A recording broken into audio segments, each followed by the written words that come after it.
Welcome, guys, to episode 12 of gamingti. Today we're going to be talking about AR, that's augmented reality. It's come a bit more to the forefront within the last couple years since the advent of Pokemon Go. And before we jump into that and start talking about that, Dragon Ball Z Kakarot came out last week, Friday.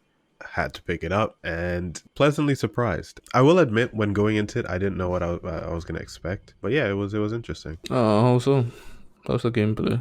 You see, the thing is, when going into it, I was really expecting, since it's the same studio that made the Naruto Ultimate Ninja Storm series, I was expecting like a pure fighting game. It's much more of an ARPG, an action RPG. It literally goes through the story. Like other games went through the story, quote unquote. This literally goes like almost episodically through the story. That's what's supposed to be, right? Yeah, honestly, I was like, I haven't played a Dragon Ball Z game in so long. I'm not even gonna look into what this is. I'm just gonna buy it, and that's what I did. Oh, so that's why you were pleasantly surprised because you didn't really check up anything before. Yep. When I say that was a blind buy, that was a blind buy. Yeah, basically an action RPG because you're basically playing Goku. Yeah. Yeah. It's more than just fight scene to fight scene. Like the old Dragon Ball Z games was just fight, a little bit of story, fight again. It's more than that, right? Yeah. That's what I was kind of expecting. I was expecting a fighting game, and the reason why it kind of does disappoint me a little bit in the fighting aspect, just because when you're playing, unless you're fighting more than one character at the same time, so like they don't call it an open world, but it is essentially an open world. It's more like open areas where you would travel to one area and then you kind of have to like fast travel around the map, so to say. But then when you fast travel to an area, you have this very large area to explore, and the areas are very big. So it's not exactly open world, but it is still much more akin to an open world. But as you're flying through this world, you can encounter enemies, and the fighting system is not what I expected. I was expecting, back in the old Dragon Ball Z's, you would have like a button that's light attack, and then a heavy attack button, or like then maybe a button for ki, and then maybe a button for like jumping or like some kind of movement. This game is basically you have one button for attacks, which is square, or I guess on the Xbox controller X. Yeah, that's really it. You have another button to do key attacks, and then you use a combination of the back buttons and then the buttons on the right side of the controller to do other special attacks that you can equip. So the fighting system is extremely basic, but it becomes a little bit more fun because like when you're just 1v1ing someone, it's not as fun. But when you have a group of enemies that you're fighting, it becomes a little bit more fun because it's now, okay, I have to start focusing certain enemies, and it becomes much more about movement and positioning, and it's very strange. And at first I didn't like it. I will admit, at first I did not like it, but pleasantly surprised. I mean, it sounds honestly like the previous Dragon Ball Z games. I know this might sound as a gamer it might be like sacrilegious, but I didn't really enjoy them. The last Dragon Ball Z game I could say I enjoyed was probably Budokai Tenkaichi 3. That's exactly what I was about to call. Yeah, because like that fighting, there was a little bit of involvement, a little bit of combos, just like a little bit. But I think I mentioned this in a past episode. I prefer more involved fighting games, like with difficult combos that have more nuances. I You suppose. like the Tekken. Yeah, I like the Tekken soft too. And that's what I was expecting. I was expecting, okay, I'm gonna have a combo list here, and I'm gonna be, learning these different things. And it was not that, but I still like the game. The game is still good. I think I've played probably like 4 or 5 hours of it, maybe 6. I'm about to go into the Frieza arc, where we're going to Namek. We're on, like, I just got to Namek. I haven't even had any, what I would say, major transformations yet, in terms of like Super Saiyan or anything like that. So it's weird. It's interesting. I heard from the reviews I saw, I heard that it gets like with the better enemies you fight, it gets more interesting. Yeah. I mean, I honestly, like, even though even if I'm just playing this as a playthrough of the actual anime series, it's fun. It's actually really nice re-experiencing all of this stuff. It's like, wow, man, this was childhood, you know. This is interesting. So I'm definitely looking forward to playing it a bit more. I'm hoping that maybe they might update the fighting system to be a little bit more in depth in at least 1v1 fightings and at least 1v1 fights. Mm. I mean, it's like those games they're usually really simplistic, so I don't hold my breath on that. Yeah. Yeah. Who knows? We'll see. So how about you? Been playing anything interesting lately? No, I don't think so. I've been kind of busy with work, but I've been trying my hardest to play Borderlands 3, whatever chance I get. Right, right. Yeah, it's going okay. Like I won't say I'm disappointed with the story. It's just that I think it's just where I'm at in the game now. It's like just like a lot of busy work. It's not Right. like a lot of fighting. It's just like go here, get this, come back, do this. Kind of waiting just to get to like the next part where I'm actually like progressing the story and stuff. Yeah, honestly, that's kind of what Dragon Ball Z is too. It's like a lot of fetch quests, you know, in between main story quests and so on. So yeah, but it's in the Dragon Ball world, so I'm excited. Like as you mentioned earlier, I wonder like why developers think we want that. Is that just like to fill time in the game just to say you have like a 20-hour campaign or some shit like that? They do it for a couple of reasons. I think they do fetch quests because they want to be able to like say like, all right, yeah, although our main story is, you know, 20 hours, you know, the game technically has 40 hours of content in it or something. But I think they also do it because there are a lot of people who play the game in different play styles. Like one of my friends, he doesn't rush through games. Like when we got Kingdom Hearts and Final Fantasy, the way I played it is I rushed the story like a month. You like I just rushed that shit. Hmm. I beat Final Fantasy and Kingdom Hearts severely under leveled in what I would say is record times, but obviously I'm not a speedrunner. But Final Fantasy, I think it's a 40-hour game. I think I beat it in 22 hours and severely under leveled. Like we're talking about 12 levels underneath what the average. Because I looked at it, I was like, what level am I supposed to beat this game at? Because that final battle was that took forever. And I was like, oh, I'm supposed to be like 12 levels higher. That's why. So I rushed through stories. He literally did all of the side quests and beat the game severely over leveled. What took me like 45 minutes, I think, for like the final like battles, took him like 5. Damn. I'd say like half of that was actual dialogue that was supposed to be there, you know? So I think the reason why they put them in the game is for people who have playstyles where they want to really experience a lot of the game. They want to do those side quests to get XP and all of that stuff. It gives more variety rather than here, just do this, do this, do this, do this. You know, it gives a sense of freedom of choice, I think. I don't know.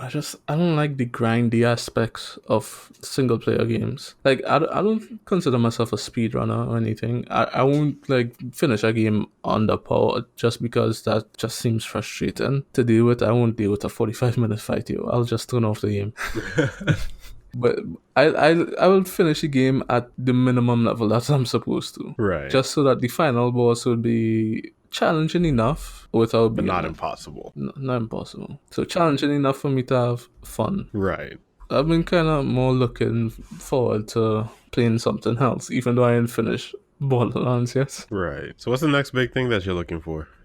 Forward to, I should say. Probably Cyberpunk, yo. Which I kind of have to wait longer now for it because it got delayed Got delayed. Mm-hmm. till September. It was supposed to come out in April and it got pushed back to September, yo.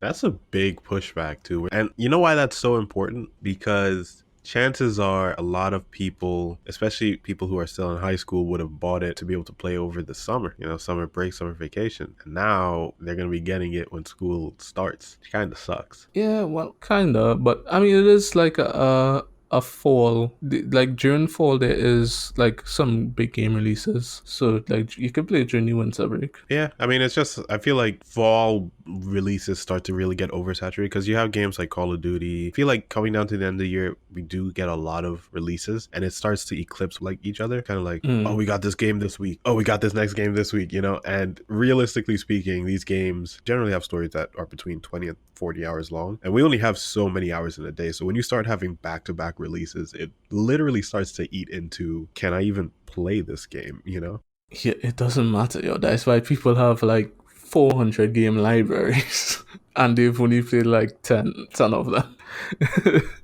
It's like, so they just, because like currently that's kind of why I'm going through right now, because like I don't think I told you, but I got back Xbox Game Pass just to play Hey. the Outer Wilds, and like Oh, okay. The Outer Worlds, you mean? yeah, sorry, the Outer Worlds, and like it was still $1 for 3 months. I thought like after you do the 1 month trial, you can do it. So pro tip: do the 3 months or the 1 month, and then do the other trial to get 4 months for $2.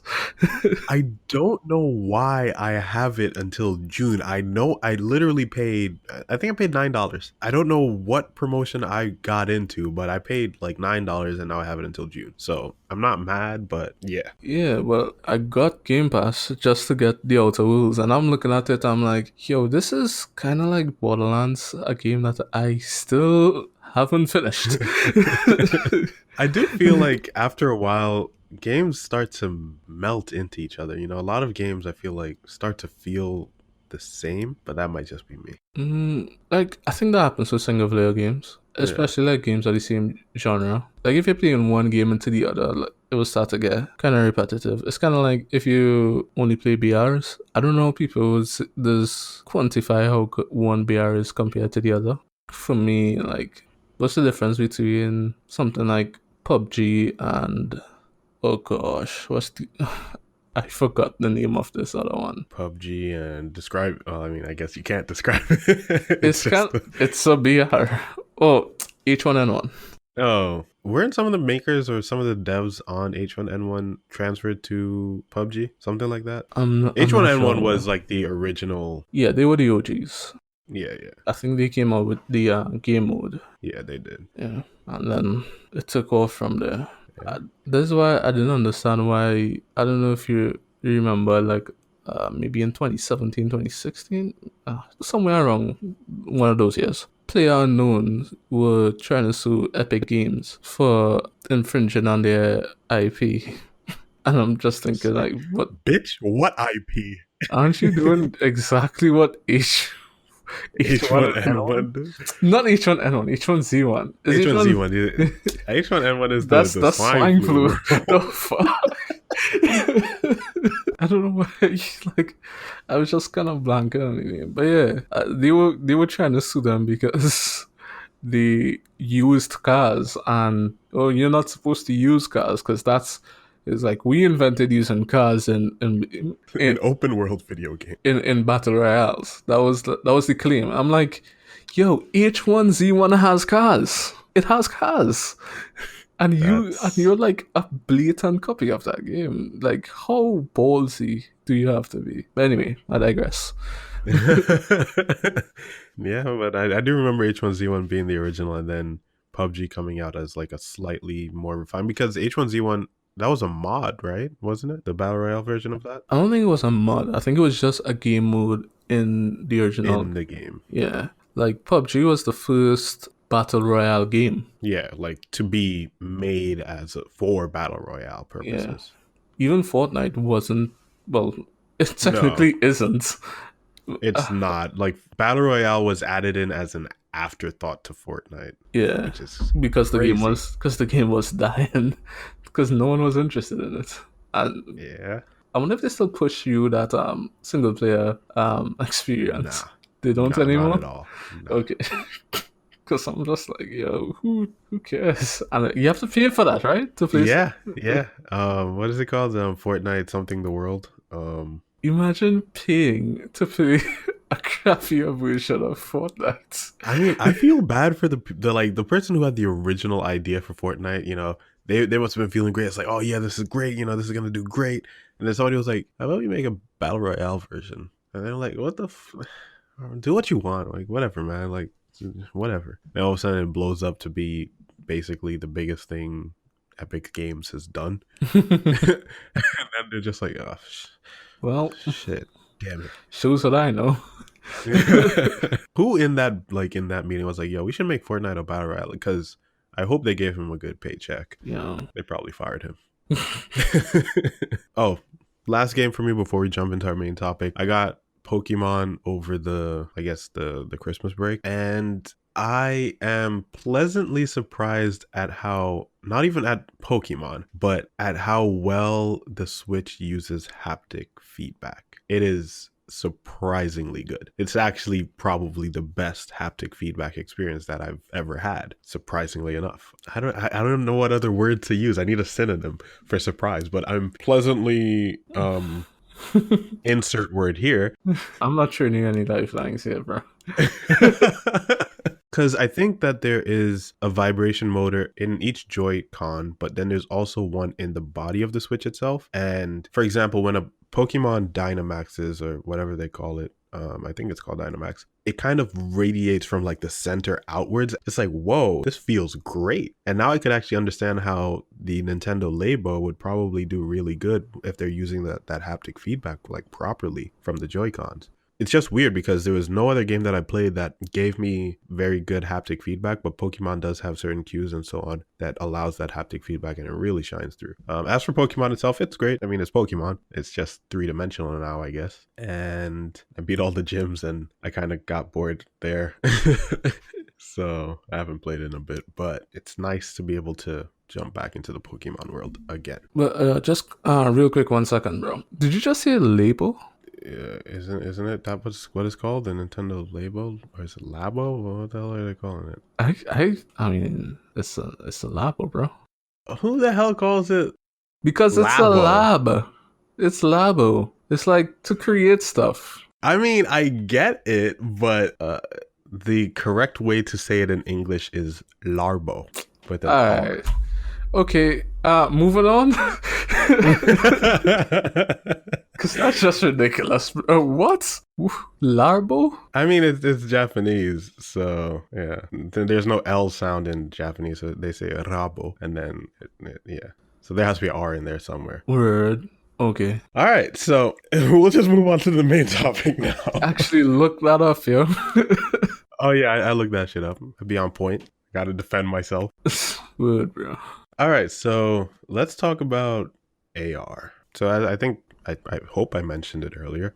But yeah, so we're going to talk about AR, what it is and where it's at now. Because I know I've talked about VR a lot in the past because I'm a big advocate for VR. Actually, it's funny, at my job, they have an Oculus Quest now, and they were trying to set it up today. And of course, big companies and their Wi-Fi security always messes up. You know, like it's very hard to connect anything to Wi-Fi. But yeah, VR is becoming a lot more widespread, and it's especially so in businesses. But we're going to talk about its less closed off counterpart, which is augmented reality. So you're still putting something on your face or over your eyes to augment the reality that is around you. I was just about to say, it doesn't necessarily have to be over your eyes, per se. Yeah, so there is, well, how about you talk about that? Because you found it, and man, that blew me away. Oh, yeah. Well, the thing that sparked us to talk about this was there's a company called Mojo Vision, right? And they have, coming on to the end of CES, they announced it. So it kind of like, I don't know, like everyone started reporting this after CES because like... it flew under the radar. It flew under the radar. For what reason? I have no idea why. But after CES, it got the attention it deserves. And what it is it's a contact lens that has AR. They fit like wireless radios, like I'm not sure if they had Wi-Fi, but it had wireless radios like image sensors, motion sensors into a contact lens, and they're powered, and it's being powered wirelessly. I don't know how. So it's actually being powered by a solid state battery that is on the lens itself, but it does charge wirelessly. You have to put it in the special case. Is it being powered by, because I believe they say that there are plans to put in a battery in the future? No, it's a solid state battery in it. Okay, but the thing is, it's a solid state battery, and it's not like a lithium ion battery or anything, so there's no chances for it to catch fire or anything like that. There's no real damage that can come to you, but to charge it, you have to put it in like a special case, and it will wirelessly charge that way. It is wirelessly powered, but there is a solid state battery that contains that power. They also fit in 70,000 pixels, I believe, into the center of it, which is insane. Yeah, the pixel density is 14,000 pixels per inch, bro. I mean, imagine having that on your phone, man. A 14K PPI. Yeah, it's really cool. They say it could fit in your eye comfortably, but no one has tried it. Like no one, maybe no one outside of them has Outside tried of the it. company. Yeah, they've so the reporter that did try it, he didn't put it on his eye itself, but he did hold the contact up to his eye with like a pair Yeah, of tweezers and looked through it. So the pixels that are clustered in the center of the eye or of the contact, it shows one color, it's green, but it does show various images. It can even be used to show outlines of objects that you are coming up to. So they're hoping that it would also be able to be used for people who are slightly visually impaired and so on, to help them identify objects a bit easier. So it has yeah, some very interesting future uses in the medical field, but as we know, everything that happens in the medical field or the military, like most of the times, trickles down to the average consumer. And some people are going to eventually. start sticking this on their eyes. Yeah, you would stick one on the eye, yo? Oh, hell yeah. I mean, it's one of those things though where I mean, I've never worn contact, but I don't think I'd have a problem putting it on my eye. It's just one of those things where, God, I'd really feel like a damn, this is way beyond anything I imagined. I mean, I thought Google Glass would have been the medium that we would have went to. I did not think that putting something like that on your eye would be a thing that we would have. Like that's undetectable. Like, you could just have that and no one would know. And that's what's kind of scary too about it. Like, not scary, but like it's unnerving. It's very, I don't know. And if this is what we have, imagine what the government's been developing behind doors. But for now, basically, they just, like as you said, you're using it just to help the visually impaired. So it will highlight objects and like they even outlines like faces. Could tell if a face is like in a neutral position, if it's smiling or angry or something like that. Right. It could detect emotion in a sense, I guess. Yeah. So for visually impaired people, that's a huge thing. That's if you're really visually impaired. Right. And they say they have plans to like add zoom and enhance capabilities, yo. So you They're wilding now. They get a little bit too wild now. so you be able to like have these on your face and zoom into something. Like, I don't know how far the zoom would be. But still, And just on your eyes without people being able to notice what you're doing, yo. I mean, it has never been so close for us to be cyborgs. Because pair this with Neuralink. Yo, you wouldn't believe, yo, when I was watching this, I was like, yo, this would be perfect with Neuralink. Yeah. Perfect with Neuralink, yo. We still have to talk about that, but we still have to make an episode about that. How about we do that next week? We could do Neuralink next week. It'll be a nice tie-in. I mean, we could talk about, I don't know if there's enough of it to make a whole episode to talk Maybe about not it. enough, but we'll definitely Could definitely discuss it, because Neuralink is the next step. To give just a very high level overview of what it is, the way we generally interact with technology is like our phone is through our fingers or some way, right? We type and we interact with our computers on keyboards and a mouse. So there's always some kind of input barrier between you and the computer. And that input barrier is a keyboard or a mouse or, your fingers touching a screen. The idea with Neuralink is to change that. And we're talking about no longer having a physical barrier in between you and the computer or just computing power in general. It'll be a direct interface with your brain. So you think something and boom, it's like it happens. It happens. So this is another one of Elon Musk's companies. Of course, Starboy Musk, and they essentially developed a set of very, very small threads that can be inserted into your brain and there will be an output connection behind your ear where you can then plug in the device that would allow you to wirelessly connect to the computers and so on that you use. And they've tested it on a monkey already and it works. So they actually had to invent a robot to be able to insert the threads just because of how sensitive of a procedure it is. It's basically a Black Mirror episode. Well, yeah.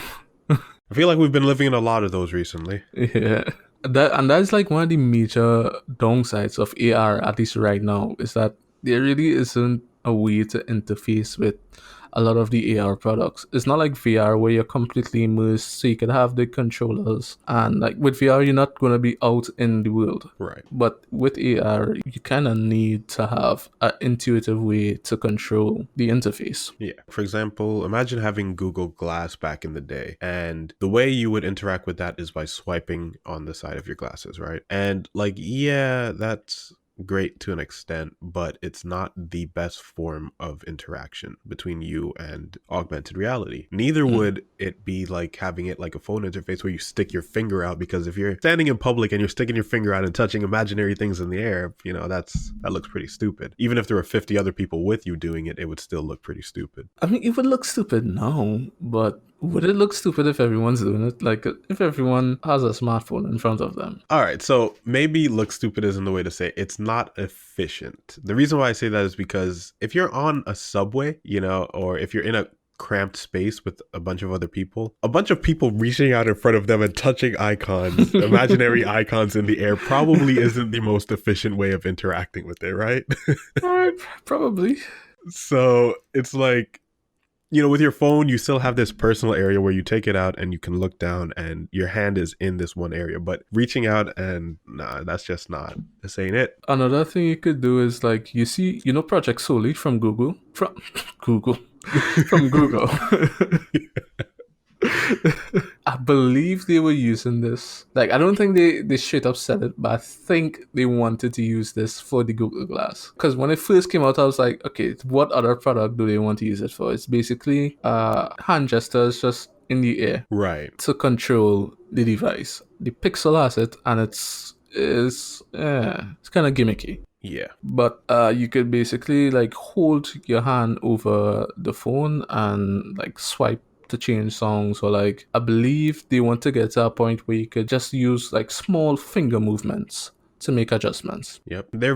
So they did a lot of work with that because they essentially packed radar into the front of the phone. Mm-hmm. And again, while the concept is great, the practicality and the implementation of it is not there yet. No. You know? But I mean, if you could get there before Neuralink, it could be a good in-between step. Yeah, it'll be an interesting in-between step. I think it's one of those things where maybe if Neuralink was 20 years off, then yeah, it would be probably a good in-between step. But with how close I think Neuralink is less than a decade away from at least adoption in certain people. I don't think it's going to become widely adopted in the next decade, but I think that it will have reached to the point where it's like, okay, there is a certain like population or a certain type of person that is getting this, even if it's for people who, again, might have some kind of medical conditions or so on, or they're paralyzed. And, you know, I think it's going to be implemented in use for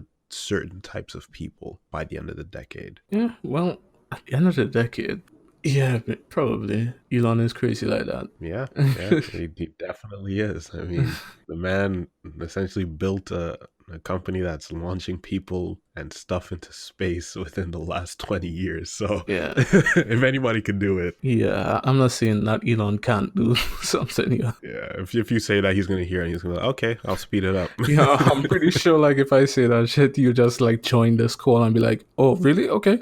Exactly. It's like tweet at gamingti too. I heard you were talking shit.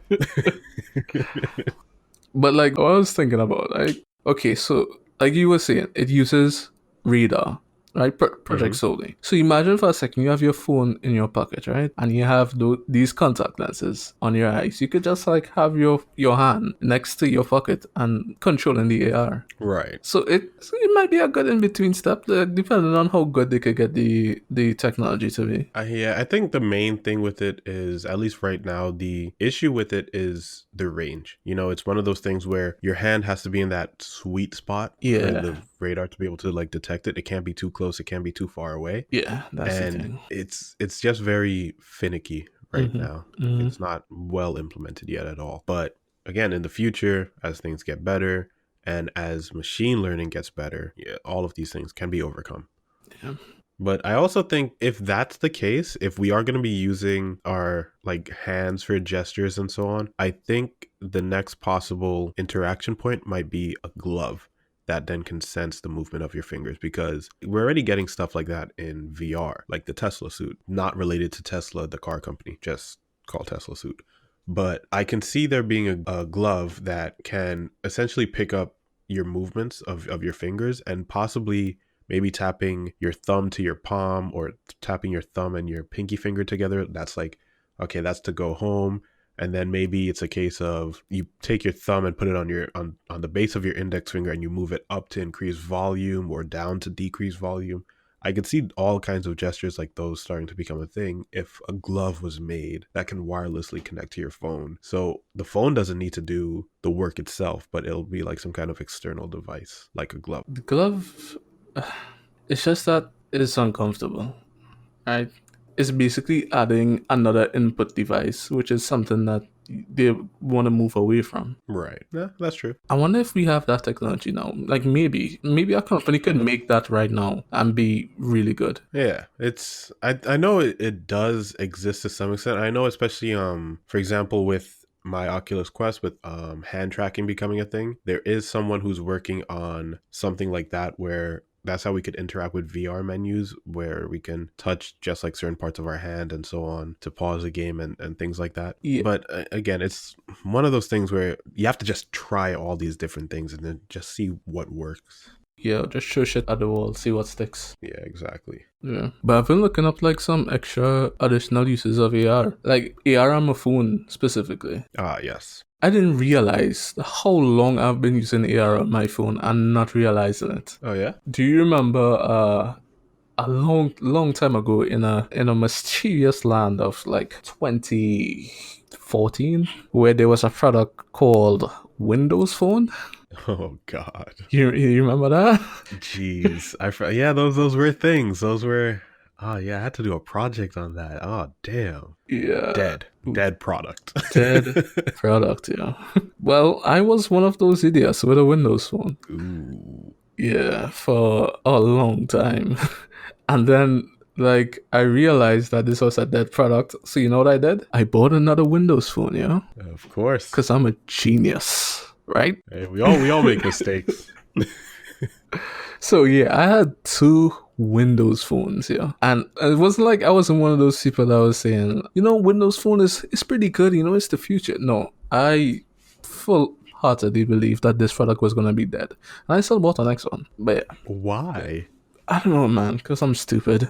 I don't know. It was a different time. I think I was just broke, maybe, and like they were cheaper because I was in It's cheap and university. it works. Yeah, I was in university at the time, so it's probably because I was just broke. Right. I got one cheap. I think that was it. But there was this app. I can't remember the name of it, but they were pushing it kind of hard. Mm-hmm. And it basically allowed you to take out your phone. And once you connect it to GPS and Wi-Fi, you could just pan the camera around in the app and it shows you like what landmarks are around you. So you could use it to like find a restaurant that near you or something like that. And it worked well enough. It was pretty good. I mean, for 2014, that seems pretty good. Yeah, like on 2014 tech was pretty hard to run though. Right. Yeah, like my phone would get really hot because you're running the camera plus this overlay on the camera. Yeah. And it was really laggy and stuff, but it worked well. You would find stuff and you could just like, if you find something, you just click it, select, get info on it and use the map to find it, to go to the location. So it was good. And that's one of the first pieces of VR of AR that you've ever used? Yeah. And then I saw like Google basically copied it. I mean, in typical Google fashion. It was like, okay, weird, I guess. It's like one of those things where if Google can't do it quickly enough, they'll buy you, but if they can, they'll just do it. Yeah. Yeah, so I guess that became more popular. It's not exactly like it. You know Google Lens? Yeah. Yeah. Well, Google Lens is like kind of like it because, you know, you could point your phone at something, you get information on it. Yeah, and it'll display that information like on the like in the camera app. So if I'm pointing it at a chair, it'll display the information on the chair in the camera app, and then if I move or pan to a table, it will display information about the table on the table kind of thing. Or next to the table, I should say, like where you can buy it and so on. Yep. I think one of the first AR things that I used was probably what a lot of other people used, which is Snapchat is actually a huge AR company. Snapchat is betting essentially their future on AR. Really? Like, I don't think I've ever used Snapchat, so explain. Oh, so the thing is, we're very familiar with these filters and so on that people put, not just on images, but like on their face, where it's all of these different things. That's AR. That is a form of AR. And Snapchat, for a long time, they were the kings of that. They were the kings of recognizing your face, scanning it, and then being able to successfully overlay like a mask on it. And then actually have that mask essentially move with the movements of your face. It is a version of AR. Oh damn! I never thought about it. Like these filters are AR. Yeah. Yeah. And they've only kept building on that ever since. Even when was it? I think it was either last year or a couple years ago. Snapchat acquired an AR company, I believe, in Turkey. I think it was a company called Scan, and they essentially built more AR features into their application. So Snapchat they were the kings of AR for a long time in the sense of they brought AR to the masses in some form. And they actually got really good at being able to, even if you take a video and the video is moving, their algorithms or their AI would basically be able to recognize, okay, this is the ground, this is a wall, and you'd be able to essentially place stickers in the video and it will stay in that position. So if I place it on a table and I took a video and I walked away, it would leave it on the table. And if I came back in that same video and I looked at the table, it would still be there. Yeah, and Snapchat was doing that like a couple of years ago. Oh no. So Cool. they were doing really well. They could recognize objects. Believe you could even identify songs in Snapchat at one point, kind of like Shazam. So yeah, Snap is basing a huge part of their future on AI. And it's only getting You mean AR? on, what did I say? You said AI. AR, my bad. I guess AI is technically a part of that, but there's even features now where you can go to famous landmarks and it will essentially start to overlay different kind of filters on the landmarks itself. Like I saw one where if you went to the White House, was it the White House? No, Capitol building in Washington, D.C., that big dome with this like a spire thing at the top. Yeah, the It'll nipple. like shoot confetti out of the like the tip of the building, and Out it was of the the nipple. weird, like yeah, out of the nipple. Just had to call it the nipple. Oh man. Yeah, it shoots confetti out of the titty building. Okay, that's cool. Oh great. This is a PG-13 show. Oh my bad. 13-year-olds. Okay, let's not talk about that. But yeah, so it's really interesting that Snapchat is probably a lot of people's first venture into AR without them really knowing it. And then, of course, Apple kind of went a step further where Snap was using mostly AI and machine learning to like identify faces and objects. Apple was like, okay, we're going to actually have a dot projector that can actually project three-dimensional information onto your face that we can pick up and then use as more informational input to make certain features better. And then Samsung also came with, not even just Samsung, but Huawei and, the big hitters. And on the Android scene, they came with TOF cameras at the back of phones as time of flight sensors. So it can give much more depth information, which also is a great addition to AR because now you can start to sense depth from like how high your phone is off of the ground. So now it knows where the ground is. And the thing about AR is keeping that immersion where I can place an object onto a surface through my camera app.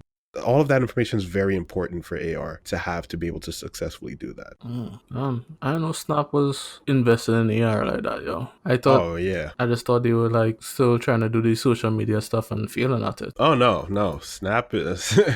Snapchat is really big. Like obviously their valuation has been kind of going down. I don't think they've been like losing a lot of money, but they're doing well. Cool. I think just in Q1 of 2019, their revenue was like $320 million. So is that good for a social media company? For one that's like Snap, yeah, it's not bad at all. Okay. Because if you extrapolate that over like a year, we're talking about almost $1 billion a year. Their net income in 2018 was 1.25 billion. So again, they're not as big as Facebook, but the users that they do have kind of stick with them and continue using them. Would I honestly just thought like since Instagram started to get the same filters that people weren't using Snapchat. anymore. Yeah, that's the thing. I think Snapchat has a very niche following. Like I mean, I just don't like taking pictures of my face in general, so I don't use Snapchat. But there's a lot of people who still do. And even when I go on Snapchat every now and then, I still see a lot of my friends putting up stories on there. And they've gotten a lot better with their, I guess, entertainment section where they show different news articles and content specifically made for Snapchat. So it's not bad. I might try it again, because like I tried it briefly and I wasn't into it. But then again, when I tried it, a lot of people I knew wasn't on Snapchat yet. I was gonna say that it is a social media platform, so it's one of those things where, and it's not an open one. To add people, you kind of add people or you follow celebrities and so on. And while Instagram is the same, Instagram's a bit more open because there's like an explore section. I can look for a hashtag and then follow people who post with that hashtag, right? With Instagram, it's not like that. It's a lot more secluded. It's a lot more private. And I think that's why, unless you have a lot of people who are on Snapchat already, people don't really get into it. It's very hard to. So when did this become a Snapchat episode though? That's kind of my bad. That's kind of asking questions about Snapchat. It's all good content. It's knowledgeable stuff. So Snapchat, obviously, they're a entity in the AR scene, but Microsoft is also they're growing. They're a big enough entity in the AR scene. I mean, before you're talking about HoloLens, right? HoloLens, yep. Before this Mojo Vision story with the contact lens, like the HoloLens was the go-to AR product for people who wanted like good AR. Yeah, and it still is to an extent. I mean, well, yeah, but it's not exciting anymore. Not to me, at least. It's dead to me. Yo. Yeah, I think it's one of those things though where it's lost interest because of practicality. It's too much like the Google Glass, yo. That's what. And I think it's also a sense of what is the benefit of AR. Again, Snapchat uses it as a form of entertainment and cool. Hey, look at this kind of stuff. When the HoloLens first came out, the thing was like $3,000. It was ridiculously expensive. But the thing is, right, it's ridiculously expensive for me and you. Like, I won't buy that. But it's more geared to businesses. And that's exactly what I was going to say. So that's where they lost the interest, because they lost our interest because we're not the target. Sure. So who is the target? Again, it comes down to what is AR for. VR has its own purpose of, all right, I'm essentially trying to simulate another world for you to be in, another environment. I'm giving you another space. But AR is using your existing space. So what does it add? What value does it provide? Like for everyday people, HoloLens won't provide much. Like specifically HoloLens. I won't say AR won't provide much because like you were discussing earlier with for visually impaired people, it could add stuff. Right. HoloLens, it essentially gives you additional workspace or like a different type of workspace. It expands on the tools that you already have. I don't think it's like VR where, in VR you could have like set up your own space, like your own office space basically, and have like we could get a lot of like functional stuff into that space. Right. AR is more, it takes what you already have and expands on that. Right. With the HoloLens specifically. And I don't think that with the size of it and the form factor, I don't think that's an everyday product really. Yeah, I think you're right there, and I think that's also where, as the contact lens advances, it can start to become a bit more of because it's less intrusive. It's less I'm going into AR now. Like when I'm going into VR, that's one thing, but when I'm putting on a headset to essentially just see the world that I already see, but with some kind of informational overlay, it's like, do I need it? But again, maybe for certain businesses, for example, the military had a big use for AR. It's funny because even now with the US government developing the F-35, one of the features of the F-35 is, which is a fighter jet, by the way, the pilot could at any point look around the cockpit, even below, and see right through the plane. Really? Yep. That is a feature of the F-35. That is awesome. And there's a reason why, like, I think each helmet costs like $10 million or something like that. What? No, I'm just kidding. It's only $400,000. Yeah, okay, only 400. Yeah, and they also have to be custom fitted to the pilot who's using them. But anyway, back to the uses of AR. So AR has been traditionally used as a way to add more information without completely blocking out your vision. It is an addition. Mm-hmm. Fighter pilots would use it for targeting information, for airspeed information, so they don't have to look at their instruments, and they'd still be able to be very aware of what's in front of them, because those split seconds of just looking down at your instrument cluster, that split second can be night and day. So when we're bringing this kind of technology to the average person and then the business person, and the question is, what information do we need to overlay in our environment that is so important to us? Well, I'm not certain about, actually, yeah, well, not important, but do you know about the IKEA AR app? Where you can put furniture into your space. Yeah, if you consider something, you could put it into your space, but then again, you could use your phone for that. Yeah, that's the Yeah. thing. So I mean, and it's still a part of AR, but I don't need a headset for it. Yeah, you don't need that's my point. You don't need a headset for that. Yeah, it's like I can justify AR being an addition to something that I already have, but I, again, at this point, cannot justify AR being its own thing where I go and buy this thing just for AR. At least not yet. I know AR is going to be, it has been, and it's only going to continue to become more so an instrument in schools. I remember seeing Magic Leap, which is another AR company, which they have a headset called the Magic Leap 1. Their headset is being used in school environments where, what did I see? I saw they had a bunch of students in like a gym, and then like a whale popped out of the ground of the gym, like with literally like water splashing and everything. And then it fell back into the gym floor, like as if the gym floor was like the ocean. And I was like, wow, that's pretty cool. Mm-hmm. I don't know why I need to see a whale like that, but yeah, it gives me scale, I guess. Yeah, I am yet to see the full extent of how AR can become a really great tool. But now that you mention it, as you say that, something I've been noticing a lot of AR recently is on TV, specifically sports. I watch a lot of sports. So Right. like the first place I realized I saw it was on the Dutch Football League. Yes, I watch Dutch football, Dutch like football, right? soccer.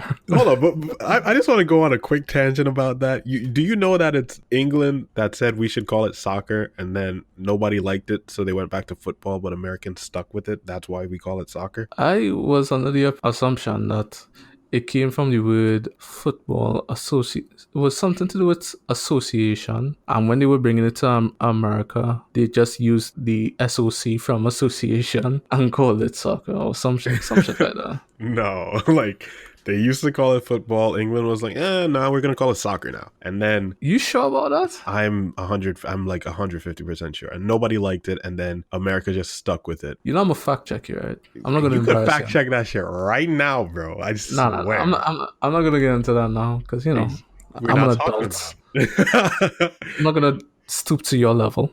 Listen, that's cool. You don't want the smoke. That's all right. We can No, talk about this you, after. you get that smoke, yo. we can talk about this after. You don't want the smoke on there. I get it. You don't want to be embarrassed in front of the people. It's cool. It's all right. So back to you watch Dutch football. Yeah, so I watch Dutch football, and something I realized they do is like when the teams are coming out, like at the beginning of the game, they'll have like an overlay of the team crest on the field, and they'll have like the field split in half. So they'll have like one team crest on the side that they're coming out of, and the other team's crest on the other side. Mm-hmm. And like during the game, they'll have, the stats they will show you during the game, like possession, how much passes completed. Instead of having that like in a little bar at the top or something, taken away from the screen, they'll just overlay it on an empty area of the field. Right. And our next place I started seeing it is in basketball, in NBA. I don't know if people realize that it's AR, but when you're watching the game on TV, on the court, like, the shot clock, the 24 seconds you have to take the shot, Mm-hmm. that's on the court now. Like, it's like at the top of the key, you actually see the shot clock. Oh, wow. Yeah, so like small things like that I start seeing AR. Yeah, I mean, again, I could definitely see AR becoming a lot more used because it's a much more intuitive way to display information rather than in a box on a screen. Mm-hmm. But for me, I just have yet to see it become something that I'm going to buy a headset to use in my own space. Maybe in the future, it'll become one of those things where you don't have screens in your house anymore. You just kind of get home, you put on these things, and then the screens are in the headset where they're supposed to be in the environment, so to say. So if I walk into my house, I put on my headset and then I look at one wall in the headset, that TV will be there, but it like one of those things. I feel like it's more likely just to have a TV wall than to have put on a headset on. Because, it's an extra step, it's an extra device. People don't want to have shit on their head, Right. Like, I think that's kind of like one of the reasons VR hasn't really taken off that much. Because, like, people don't want, like, I can speak for me at least. I don't want to always have to put on the headset. Like even just my headset. Sometimes I don't want to put it on. I'd rather just like use my speaker. No, yeah, that makes sense. I think one of the things is, what is the downside to it, right? How can we make it so intuitive that there is no step to take before using it? You just use it. I think that's what you were talking about earlier with the watch. No, I couldn't say watch Mojo. The Mojo Vision. With the Mojo Vision, the contact. Yeah, the Mojo Vision probably paired with Neuralink or a technology like Neuralink. Oh, by the way, did you know Facebook was working on something like Neuralink? Oh, hell no. I don't want nah, hell. Facebook in your brain. Yeah. All right, they need all right, they definitely need to stop. Stop before you start. You're just going to waste your money. Like, all right, do VR. You're not getting anybody's head. Nobody's going to trust you that much. I don't know, man. There's some pretty stupid people, yo. I mean, you're right about that.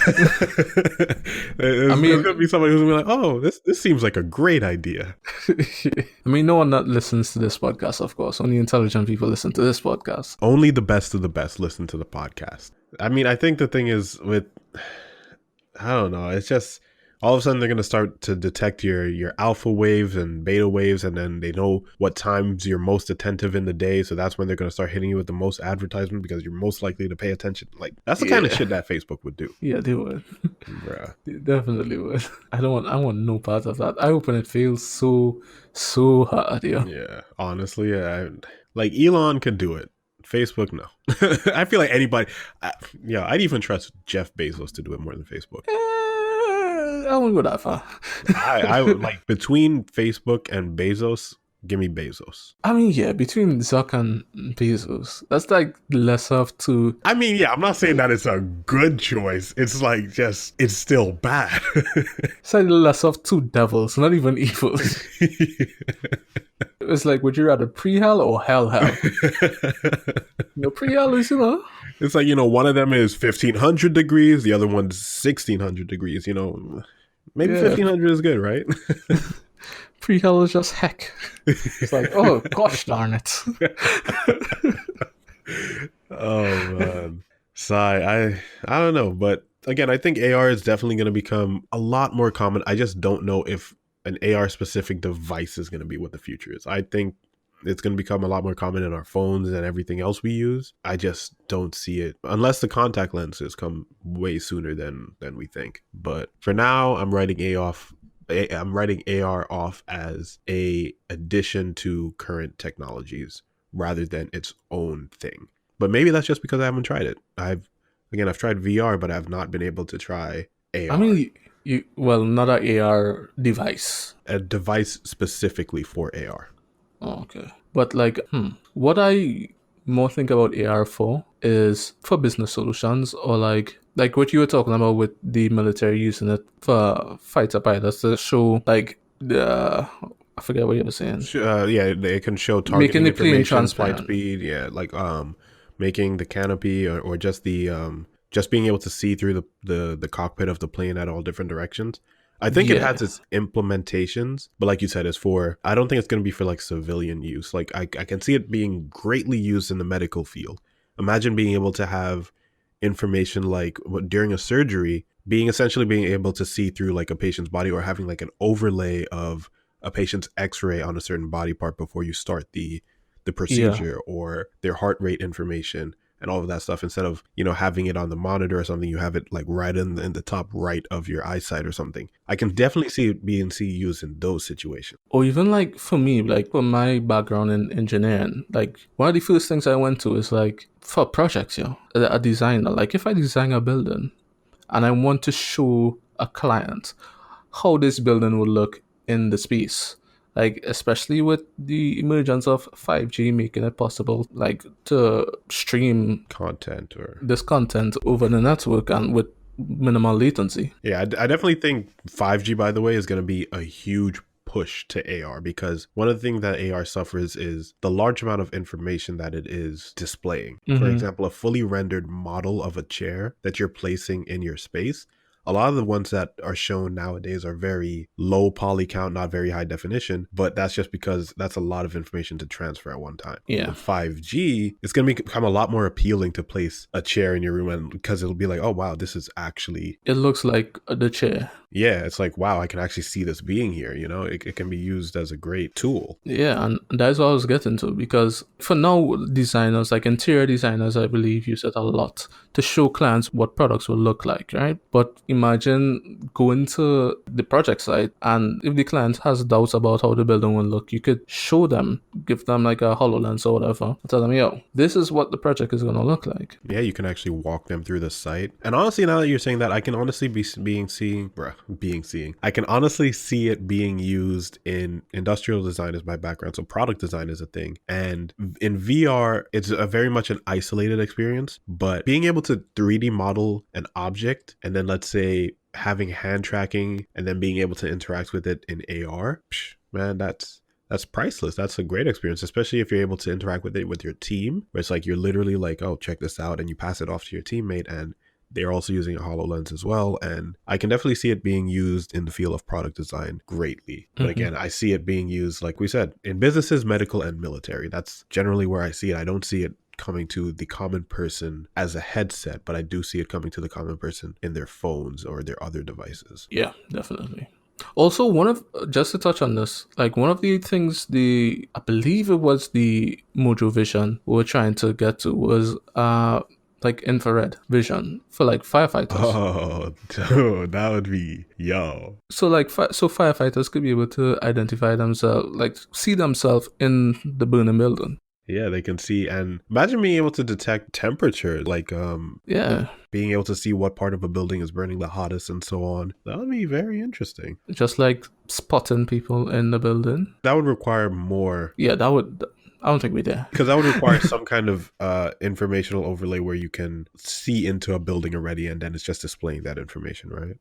Yeah. You could see a future where like firefighters, military, doctors, businesses could definitely not just use AR but rely on it. Yeah, benefit from it heavily. Yeah. Gonna suck when police start using it. Imagine having a police having the contact in, they pull you over, they look at you, and it's like, all right, you got 5 warrants, you going to jail. Like, it's just that straight look instead of having to actually take your like license. And because imagine having it hooked up to like a facial scanning system or something.